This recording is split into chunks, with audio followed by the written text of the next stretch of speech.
hai cine de aventuras, hai unha personaxe carismática para o público así mozo como é un pirata de 20 anos, ten as súas cousas, ten avións, ten piratas, ten decorados 3D.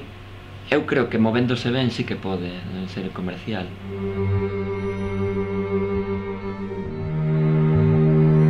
Linko ven dun proceso de desenvolvemento moi complexo debido á técnica que se utiliza. Levamos prácticamente 2 anos desenvolvendo o proxecto en Alicante a través de diseñadores e de xente en cooperación con xente de Alicante e coa produtora Jaibo Films.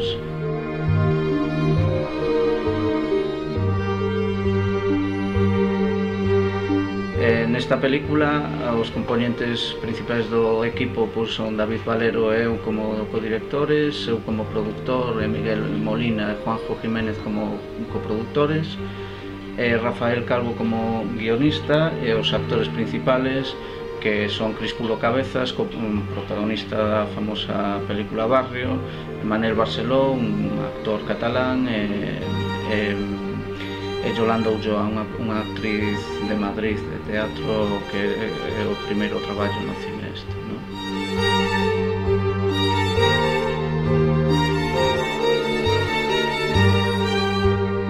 Ao final Linko, que acabou sendo un proxecto moi personal para min, realmente foi un encargo de Xosé Zapata.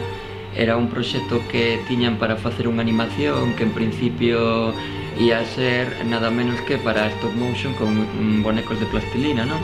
Con todas as limitacións que pode ter dramáticamente un actor de plastilina. Había que facer unha historia, me deron uns decorados dun aeroporto abandonado, unha serie de personaxes moi esquemáticos aínda, e se trataba de con ese material facer unha historia, non?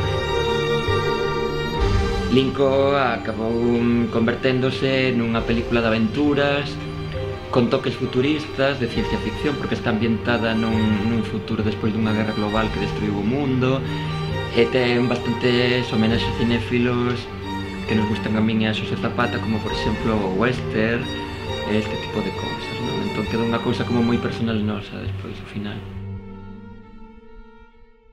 Por un lado é unha historia de...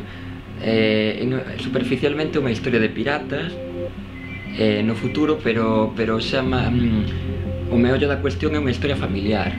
Se queres xa máis preciso o storyline, direiche que un pai que vive nun aeroporto en ruínas, que colonizou e que convertiu nunha granxa despois dunha guerra que destruiu o mundo.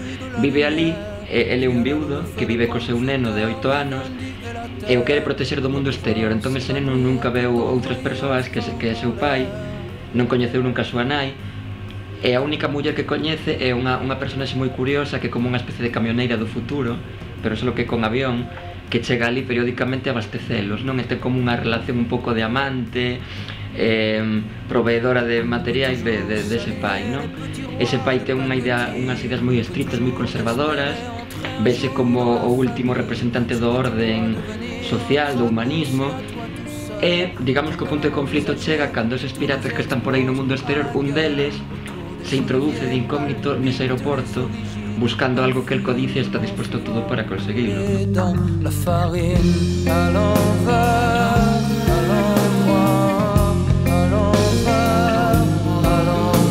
Linko entronca principalmente con películas como Sin City ou Los 300, que combinan filmación de actores reais con fondos en 3D.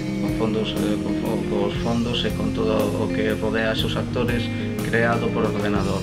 Os actores filmanse sobre un fondo croma verde e ese color croma é sustituído por uns fondos tridimensionais creados por ordenador.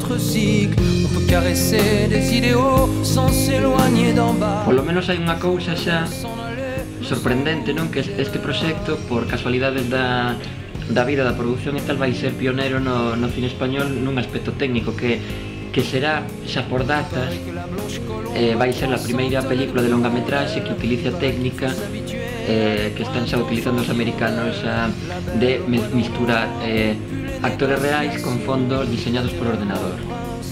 Entón, xa solamente por eso unha película pioneira é un orgullo estar nela, non? A película promocionase na súa web www.linkothemovie.com e nela desde a rodase, onde se colgou unha webcam onde se retransmitiu en directo a súa rodase, pois tamén vaise colgar en directo pois fases de postproducción e fases da distribución, non, da película, e tamén vaise a distribuir por internet e por varios medios digitais, non?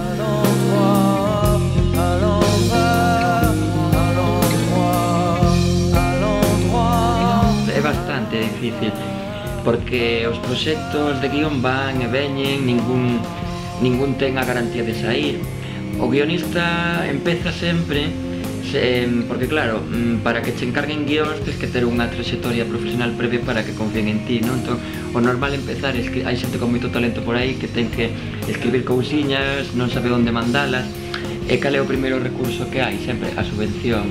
Se tes a sorte de pasar un tribunal de subvención e che dan un diñeiro, sempre tes a oportunidade de pasear un pouco ese guión e tal. Pero bueno, o mundo do guionista é intentar colocar proxectos. A situación do audiovisual en Galicia, ao igual que o resto da situación do audiovisual en xeral en todo o mundo, enfréntase nestes momentos a moitas incógnitas de nivel tecnolóxico e a nivel tamén temático e de producción, non? Realmente a situación está a cambiar, a mudar dunha maneira bastante espectacular, gracias aos medios tecnolóxicos e tamén a unha ampliación do espectro de xente que pode introducirse dentro do medio audiovisual. O cine galego somos xente que vivimos e traballamos en Galicia, non? Entón, cada un que... Está o exemplo, por exemplo, de Ignacio Vilar, acaba de sacar Prado Longo, está paseando por aí, ese é o tipo de cine que a Ignacio Vilar lle gusta, faría moi ben en facer ese tipo de cine, porque Xosé Zapata e máis eu, pois o tipo de cine que nos gusta é este, e aquí estamos, Marcos Nin está aí, Ángel de la Cruz está aí, facendo as súas cousas, entón, somos todos moi diferentes, pero todos temos a nosa galeguidade perfectamente no sangue nas cousas que facemos.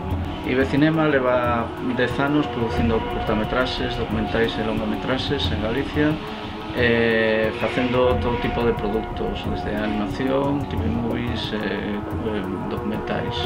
Eu reivindico as dúas cousas, tanto a universalización dos proxectos como tamén contar o país. O sea, está claro que un país que ten un audiovisual, pero ese audiovisual non o conta, está desaproveitando, é unha pena.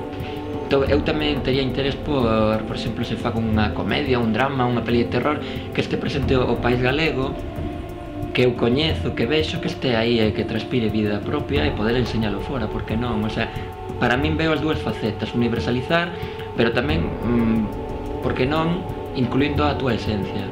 Desde Ibecinema intentamos prepararnos, gracias como, por exemplo, a que Linko foi rodada foi a primeira película galega rodada coa Red One, que é unha nova cámara de tecnoloxía moi moderna e que realiza unha grabación digital de moi alta calidade.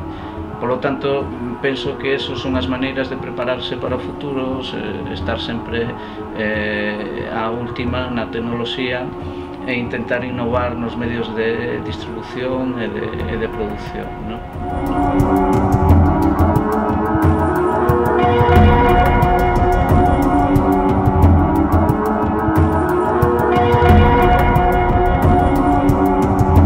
Estou moi contento de ter traballado en Linko, teño bastantes esperanzas con esta película e espero que sexa unha plataforma para facer máis, non?